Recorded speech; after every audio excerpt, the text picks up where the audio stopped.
Super prime ನಲ್ಲಿ ಇವತ್ತಿನ ಇಡೀ ದಿವಸದ ಪ್ರಮುಖ ಬೆಳವಣಿಗೆಗಳ ವಿಶೇಷ ವರದಿಗಳನ್ನು ನಿಮಗೆ ತೋರಿಸ್ತಾ ಹೋಗ್ತೀನಿ. ಅದಕ್ಕಿಂತ ಮುಂಚಿತವಾಗಿ ರಾಜ್ಯ, ದೇಶ ಹಾಗೂ ವಿದೇಶಗಳಲ್ಲಿ ನಡೆದಿರುವ ಟಾಪ್ 18 ಸುದ್ದಿಗಳನ್ನು ನೋಡೋಣ. ಮಲ್ಲಿಕಾರ್ಜುನ ಖರ್ಗೆ ಅವರ ನಿವಾಸಕ್ಕೆ ಸಿಎಂ ಸಿದ್ದರಾಮಯ್ಯ ಭೇಟಿ ನೀಡಿದ್ದಾರೆ. ಶಾಸಕರು, ಸಚಿವರು ಯಾರನ್ನೂ ಕೂಡ ಜೊತೆ ಕರೆದೊಯ್ಯದೆ ಏಕಾಂಗಿಯಾಗಿ ಖರ್ಗೆ ನಿವಾಸಕ್ಕೆ ಮುಖ್ಯಮಂತ್ರಿಯವರು ತೆರಳಿದ್ದು, ಸಚಿವ ಸಂಪುಟ ಪುನರ್ರಚನೆ ಆಗುತ್ತಾ ಅಥವಾ ನಾಯಕತ್ವ ಬದಲಾವಣೆ ವಿಚಾರದ ಬಗ್ಗೆ ಚರ್ಚೆ ನಡೆಯುತ್ತಾ ಅನ್ನುವಂತಹ ಕುತೂಹಲ ಕೆರಳಿದೆ. ತುಮಕೂರಿನ ಪಾವಗಡದಲ್ಲಿ ಡಿಕೆಶಿ ಮುಖ್ಯಮಂತ್ರಿ ಆಗಲೆಂದು ಅಭಿಮಾನಿಗಳು ವಿಶೇಷ ಪೂಜೆ ಸಲ್ಲಿಸಿದ್ದಾರೆ. ಪಾವಗಡದ ಶನೇಶ್ವರ ದೇವಾಲಯದಲ್ಲಿ ಪಾವಗಡ ಡಿಕೆ ಅಭಿಮಾನಿ ಬಳಗದ ವತಿಯಿಂದ ತುಲಾಭಾರ ಸೇವೆ ನಡೆಯಿತು. ಡಿಕೆಶಿ ಸಿಎಂ ಆಗಲಿ ಅಂತ ಅಭಿಮಾನಿಗಳು 91 ಕೆಜಿ ಎಳ್ಳಿನ ತುಲಾಭಾರ ಸೇವೆ ಮಾಡಿದರು. ಕಾಂಗ್ರೆಸ್ನಲ್ಲಿ ಕುರ್ಚಿ ಕಿತ್ತಾಟವಾಗ್ತಾ ಇದ್ರೆ ಮತ್ತೊಂದೆಡೆ ಬಿಜೆಪಿಯಲ್ಲಿ ರಾಜ್ಯಾಧ್ಯಕ್ಷ ಸ್ಥಾನಕ್ಕಾಗಿ ಹಗ್ಗಜಗ್ಗಾಟ ಶುರುವಾಗಿದೆ. ರಾಜ್ಯಾಧ್ಯಕ್ಷ ಸ್ಥಾನ ಉಳಿಸಿಕೊಳ್ಳಲು ವಿಜೇಂದ್ರ ಕಸರತ್ತು ಮಾಡ್ತಾ ಇದ್ದಾರೆ. ಇಂದು ದೆಹಲಿಯಲ್ಲಿ ಬಿಎಲ್ ಸಂತೋಷ್ ಅವರನ್ನ ವಿಜೇಂದ್ರ ಅವರು ಭೇಟಿಯಾಗಿದ್ದು, ಈ ಬಗ್ಗೆ ಎಕ್ಸ್ನಲ್ಲಿ ವಿಜೇಂದ್ರ ಪೋಸ್ಟ್ ಹಂಚಿಕೊಂಡಿದ್ದಾರೆ. ಕಾಂಗ್ರೆಸ್ ಸರ್ಕಾರದ ವಿರುದ್ಧ ಮುಂದಿನ ಹೋರಾಟ ಕುರಿತು ಚರ್ಚೆ ನಡೆಸಿದ್ದಾರೆ ಅಂತ ಹೇಳಲಾಗಿದೆ. ನವೆಂಬರ್ 28ರಂದು ಪ್ರಧಾನಿ ನರೇಂದ್ರ ಮೋದಿ ಉಡುಪಿಗೆ ಬರಲಿದ್ದಾರೆ. ಪ್ರಧಾನಿ ಮೋದಿ ಆಗಮನದ ಹಿನ್ನೆಲೆಯಲ್ಲಿ ಸೋಮವಾರ ಎಸ್ಪಿಜಿ ಅಧಿಕಾರಿಗಳು ಟೀಮ್ ಉಡುಪಿಗೆ ಆಗಮಿಸಲಿದೆ. ನವೆಂಬರ್ 28 ಬೆಳಗ್ಗೆ 8 ಗಂಟೆಗೆ ದೆಹಲಿಯಿಂದ ಹೊರಡಲಿರುವ ಪ್ರಧಾನಿ ಮೋದಿ ವಿಶೇಷ ವಿಮಾನದ ಮೂಲಕ ಮಂಗಳೂರು ವಿಮಾನ ನಿಲ್ದಾಣಕ್ಕೆ ಆಗಮಿಸಿದ್ದಾರೆ. ಬಳಿಕ ಉಡುಪಿ ಮಠಕ್ಕೆ ಭೇಟಿ ನೀಡಿ ಕೃಷ್ಣನ ದರ್ಶನ ಪಡೆದು ಲಕ್ಷಕಂಠ ಗೀತ ಪಠಣ ಕಾರ್ಯಕ್ರಮದಲ್ಲಿ ಭಾಗಿಯಾಗಲಿದ್ದಾರೆ. ಜೆಡಿಎಸ್ಗೆ 25 ವರ್ಷ ತುಂಬಿದ ಹಿನ್ನೆಲೆಯಲ್ಲಿ ರಜತ ಮಹೋತ್ಸವ ಆಚರಣೆ ಮಾಡಲಾಗಿದೆ. ಜೆಪಿ ಭವನದ ಕಚೇರಿಯಲ್ಲಿ ಬೃಹತ್ ಸಮಾರಂಭದಲ್ಲಿ ಮಾಜಿ ಪ್ರಧಾನಮಂತ್ರಿ ಎಚ್.ಡಿ. ದೇವೇಗೌಡರು ಹಾಗೆಯೇ ಕೇಂದ್ರ ಸಚಿವ ಜೆಡಿಎಸ್ ರಾಜ್ಯಾಧ್ಯಕ್ಷ ಎಚ್.ಡಿ. ಕುಮಾರಸ್ವಾಮಿ, ನಿಖಿಲ್ ಕುಮಾರಸ್ವಾಮಿ ಭಾಗಿಯಾಗಿದ್ದರು. ಪಕ್ಷದ ಸಂಘಟನೆ, ಚುನಾವಣಾ ತಂತ್ರಗಾರಿಕೆ ಸೇರಿದಂತೆ ಹಲವು ವಿಚಾರಗಳ ಬಗ್ಗೆ ಈ ವಿಶೇಷ ಅಧಿವೇಶನದಲ್ಲಿ ಗಂಭೀರ ಚರ್ಚೆಯನ್ನು ನಡೆಸಲಾಗಿದೆ. ದೈವನರ್ತಕ ಉಮೇಶ್ ಪಂಬದರಿಗೆ ರಾಜ್ಯ ಸರ್ಕಾರ ರಾಜ್ಯೋತ್ಸವ ಪ್ರಶಸ್ತಿಯನ್ನ ನೀಡಿದೆ. ಈ ಹಿನ್ನೆಲೆಯಲ್ಲಿ ಮಂಗಳೂರಿನ ಸಾರ್ವಜನಿಕ ಕಾರ್ಯಕ್ರಮದ ಮೂಲಕವಾಗಿ ಅವರಿಗೆ ಸನ್ಮಾನ ಏರ್ಪಡಿಸಲಾಗಿತ್ತು. ಕಾರ್ಯಕ್ರಮದಲ್ಲಿ ಡಿವೈನ್ ಸ್ಟಾರ್ ರಿಷಬ್ ಶೆಟ್ಟಿ ಭಾಗಿಯಾಗಿದ್ದರು. ರಿಷಬ್ ಶೆಟ್ಟಿಗೆ ಬ್ಯಾಂಡ್ ವಾದ್ಯದ ಮೂಲಕ ಅದ್ದೂರಿ ಸ್ವಾಗತವನ್ನು ಕೋರಲಾಯಿತು. ಕಾಂತಾರ ಸಿನಿಮಾ ಹಿಟ್ ಆದಾಗ ಚಿತ್ರತಂಡ ಪಂಜುರ್ಲಿ ದೈವಕ್ಕೆ ಹರಕೆಯನ್ನು ಒಪ್ಪಿಸಿತು. ರಾಷ್ಟ್ರ ರಾಜಧಾನಿ ದೆಹಲಿಯಲ್ಲಿ ದಿನದಿಂದ ದಿನಕ್ಕೆ ವಾಯು ಗುಣಮಟ್ಟ ಕಳಪೆ ಆಗ್ತಾ ಇದೆ. ಈ ಹಿನ್ನೆಲೆಯಲ್ಲಿ ದೆಹಲಿಗೆ ವಿಷಕಾರಿ ಗಾಳಿಯಿಂದ ಸದ್ಯಕ್ಕೆ ಮುಕ್ತಿ ಸಿಗುವ ಲಕ್ಷಣ ಇಲ್ಲ ಅಂತ ಕೇಂದ್ರ ಮಾಲಿನ್ಯ ನಿಯಂತ್ರಣ ಮಂಡಳಿ ತಿಳಿಸಿದೆ. ಹೀಗಾಗಿ ಖಾಸಗಿ ಹಾಗೂ ಸರ್ಕಾರಿ ನೌಕರಿಗೆ ವರ್ಕ್ ಫ್ರಮ್ ಹೋಮ್ ಘೋಷಣೆ ಮಾಡಲಾಗಿದೆ.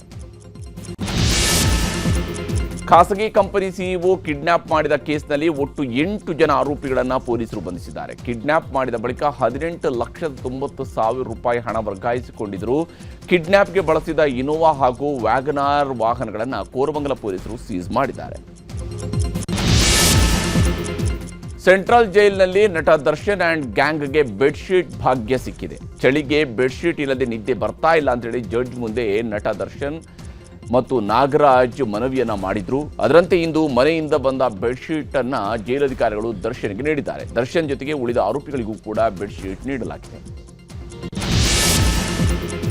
ಜೈಲುಗಳಲ್ಲಿ ಅಕ್ರಮ ಚಟುವಟಿಕೆ ವಿಚಾರ ಹಿನ್ನೆಲೆಯಲ್ಲಿ ಹುಬ್ಬಳ್ಳಿ ಉಪ ಕಾರಾಗೃಹದ ಮೇಲೆ ದಿಢೀರ್ನೆ ಪೊಲೀಸರು ದಾಳಿ ಮಾಡಿ ಪರಿಶೀಲನೆ ನಡೆಸಿದ್ದಾರೆ. ಬಳಿಕ ಮಾತನಾಡಿರುವ ಪೊಲೀಸ್ ಆಯುಕ್ತ ಎನ್ ಶಶಿಕುಮಾರ್, ಡ್ರಗ್ಸ್ ಮಾರಕಾಸ್ತ್ರಗಳ ಬಗ್ಗೆಯೂ ಕೂಡ ತಪಾಸಣೆ ಮಾಡಲಾಗಿದೆ. 2 ಜೈಲಿನಲ್ಲಿ ಯಾವುದೇ ನಿಷೇಧಿತ ವಸ್ತುಗಳು ಸಿಕ್ಕಿಲ್ಲ ಅಂತ ಹೇಳಿದ್ದಾರೆ. ದೆಹಲಿ ಬಾಂಬ್ ಸ್ಫೋಟ ಪ್ರಕರಣಕ್ಕೆ ಸಂಬಂಧಿಸಿದಂತೆ ಫರೀದಾಬಾದ್ನ ಅಲ್ ಫಲಾ ವಿಶ್ವವಿದ್ಯಾಲಯದ ಮೇಲೆ ತನಿಖೆ ಮುಂದುವರೆದಿದೆ. ಸದ್ಯ ಈ ವಿಶ್ವವಿದ್ಯಾಲಯದಲ್ಲಿ MBBS ಓದ್ತಾ ಇರುವ 50ಕ್ಕೂ ಹೆಚ್ಚು ವಿದ್ಯಾರ್ಥಿಗಳ ಪೋಷಕರು ಒಗ್ಗೂಡಿ ಪ್ರತಿಭಟನೆ ನಡೆಸುವುದಕ್ಕೆ ಮುಂದಾಗಿದ್ದಾರೆ. ಇನ್ನು 900 ವಿದ್ಯಾರ್ಥಿಗಳ ಭವಿಷ್ಯದ ಬಗ್ಗೆ ಕಳವಳ ವ್ಯಕ್ತವಾಗ್ತಾ ಇದೆ. ಹೈದರಾಬಾದ್ನಲ್ಲಿ 23 ಕೋಟಿ ವಂಚಿಸಿದ್ದ ದಂಪತಿಯನ್ನ ಧಾರವಾಡದಲ್ಲಿ ಬಂಧಿಸಲಾಗಿದೆ. ಧಾರವಾಡ ಗ್ರಾಮೀಣ ಠಾಣೆ ಪೊಲೀಸರು ಕಾರ್ಯಾಚರಣೆ ನಡೆಸಿ ಸತೀಶ್ ಉಪ್ಪಲಪತಿ, ಶಿಲ್ಪಾ ಬಂಡ ಎಂಬುವರನ್ನ ಬಂಧಿಸಿದ್ದಾರೆ. ಪೊಲೀಸರ ಕೈಗೆ ಸಿಗದೆ ಬೇರೆ ಬೇರೆ ರಾಜ್ಯಗಳಿಗೆ ಸುತ್ತಾಡ್ತಾ ಇದ್ದಂತಹ ದಂಪತಿ ರಾಮದುರ್ಗದ ಕಡೆಗೆ ಹೋಗ್ತಾ ಇದ್ದಾಗ ಬಂಧಿಸಲಾಗಿದೆ. ಹೈದರಾಬಾದ್ ಸೆಂಟ್ರಲ್ ಕ್ರೈಮ್ಗೆ ಇವರನ್ನ ಈಗ ಹಸ್ತಾಂತರ ಮಾಡಲಾಗಿದೆ. ಆಸ್ಪತ್ರೆಯಲ್ಲೇ ಬೆಡ್ ಮೇಲಿದ್ದ ವಧುಗೆ ವರ ತಾಳಿ ಕಟ್ಟಿದ ಘಟನೆ ಕೇರಳದಲ್ಲಿ ನಡೆದಿದೆ. ಬ್ಯೂಟಿ ಪಾರ್ಲರ್ಗೆ ತೆರಳಿ ವಾಪಸ್ ಬರ್ತಿದ್ದ ವೇಳೆ ಮಹಿಳೆ ಅಪಘಾತದಲ್ಲಿ ಗಂಭೀರವಾಗಿ ಗಾಯಗೊಂಡಿದ್ರು. ಆಸ್ಪತ್ರೆಯಲ್ಲಿ ಚಿಕಿತ್ಸೆ ಪಡಿತಾ ಇದ್ದ ವಧುವಿಗೆ ಅಲ್ಲೇ ತಾಳಿ ಕಟ್ಟಿರುವ ಅಪರೂಪದ ಘಟನೆ ಕೇರಳದ ಕೋಟಾಯಂ ಬಳಿಯಲ್ಲಿ ನಡೆದಿದೆ. ಡೊನಾಲ್ಡ್ ಟ್ರಂಪ್ ಪುತ್ರ ಡೊನಾಲ್ಡ್ ಟ್ರಂಪ್ ಜೂನಿಯರ್ ಗುಜರಾತ್ನ ಜಾಮ್ನಗರದಲ್ಲಿರುವ ವಂತಾರಾಕ್ಕೆ ಭೇಟಿ ನೀಡಿದ್ದಾರೆ. ಈ ವೇಳೆ ಅನಂತ್ ಅಂಬಾನಿ ಕೂಡ ಸಾಥ್ ಕೊಟ್ಟಿದ್ದಾರೆ. ಪ್ರಾಣಿಗಳಿಗೆ ನೀಡಿರುವ ಸವಲತ್ತಿನ ಬಗ್ಗೆ ವೀಕ್ಷಣೆ ಮಾಡಿರುವಂತಹ ಜೂನಿಯರ್ ಟ್ರಂಪ್ ಗಣಪತಿ ದೇವಸ್ಥಾನದಲ್ಲಿ ವಿಶೇಷ ಪ್ರಾರ್ಥನೆ ಸಲ್ಲಿಸಿದ್ದಾರೆ. ಬೆಳಗಾವಿಯಲ್ಲಿ ಕರ್ನಾಟಕ ರಾಜ್ಯ ರೈತ ಸಂಘದ ರಾಜ್ಯಾಧ್ಯಕ್ಷ ಚುನ್ನಪ್ಪ ಪೂಜಾರಿ ಚಲಿಸ್ತಾ ಇದ್ದ ಕಾರು ಅಪಘಾತಕ್ಕೆ ಈಡಾಗಿದೆ. ಹಂಚಿನಾಳದಿಂದ ಕಬ್ಬೂರು ಕಡೆಗೆ ಹೊರಟಿದ್ದಾಗ ಅಪಘಾತ ಸಂಭವಿಸಿದೆ. ಕಾರಿನಲ್ಲಿದ್ದವರಿಗೆ ಯಾವುದೇ ಹಾನಿ ಆಗಿಲ್ಲ ಎಂದು ಸ್ಪಷ್ಟಪಡಿಸಿದ್ದು, ಡಿಸೆಂಬರ್ 8ರಿಂದ ಚಳಿಗಾಲದ ಅಧಿವೇಶನ ಆರಂಭ ಆಗ್ತಾ ಇದ್ದು ಡಿಸೆಂಬರ್ 11ರಂದು ಸುವರ್ಣಸೌಧದ ಬಳಿ ಪ್ರತಿಭಟನೆಗೆ ಸಿದ್ಧತೆ ಮಾಡೋದಕ್ಕಾಗಿ ಹೊರಟಿದ್ದಾಗ ಈ ಘಟನೆ ಸಂಭವಿಸಿದೆ. ನೈಜೀರಿಯಾದ ಕ್ಯಾಥಲಿಕ್ ಶಾಲೆಯಿಂದ 315ಕ್ಕೂ ಹೆಚ್ಚು ಮಕ್ಕಳು ಮತ್ತು ಸಿಬ್ಬಂದಿಯನ್ನ ಬಂದೂಕುದಾರಿಗಳು ಅಪಹರಿಸಿದ್ದಾರೆ. ಇದು ನೈಜೀರಿಯಾದಲ್ಲಿ ನಡೆದಿರುವ ಅತ್ಯಂತ ಭೀಕರ ಸಾಮೂಹಿಕ ಕಿಡ್ನ್ಯಾಪ್ ಕೇಸ್ ಆಗಿದೆ. ನೈಜರ್ ರಾಜ್ಯದ ಪಾಪಿರಿಯಲ್ಲಿರುವ ಸೇಂಟ್ ಮೇರಿ ಶಾಲೆಯಿಂದ 303 ವಿದ್ಯಾರ್ಥಿಗಳು ಮತ್ತು 12 ಶಿಕ್ಷಕರನ್ನ ಶಸ್ತ್ರಸಜ್ಜಿತ ವ್ಯಕ್ತಿಗಳು ಕಿಡ್ನ್ಯಾಪ್ ಮಾಡಿದ್ದಾರೆ. ಭಾರತ ಮತ್ತು ದಕ್ಷಿಣ ಆಫ್ರಿಕಾ ನಡುವಿನ 2ನೇ ಪಂದ್ಯದ ಮೊದಲ ದಿನದ ಆಟ ಅಂತ್ಯಗೊಂಡಿದೆ. ಗುವಾಹಟಿಯ ಬರ್ಸ್ಪಾರಾ ಸ್ಟೇಡಿಯಂನಲ್ಲಿ ಟಾಸ್ ಗೆದ್ದು ಮೊದಲು ಬ್ಯಾಟಿಂಗ್ ಮಾಡಿರುವ ದಕ್ಷಿಣ ಆಫ್ರಿಕಾಗೆ ಉತ್ತಮ ಆರಂಭ ಸಿಕ್ಕಿದ್ದು ದಿನದ ಅಂತ್ಯಕ್ಕೆ 246 ರನ್ ಗಳಿಸಿದ್ದು 6 ವಿಕೆಟ್ಗಳನ್ನು ಕಳ್ಕೊಂಡಿದೆ.